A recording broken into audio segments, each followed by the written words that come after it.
నమస్తే అండి. నేను doctor Raghuram Bollineni, consultant cardiologist, heart and brain institute, Andhra hospitals, Vijayawada.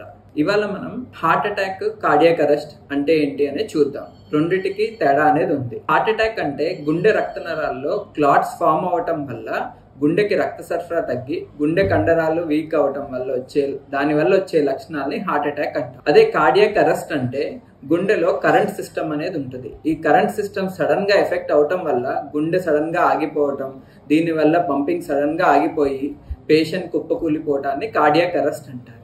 Heart attack వల్ల కలిగిన లక్షణాలు ఏంటి అంటే ఛాతీలో నొప్పి రావటం, ఆయాసంగా ఉండటం, సడన్ గా చెమటలు పోయటం, ఇవి హార్ట్ అటాక్ యొక్క లక్షణాలు.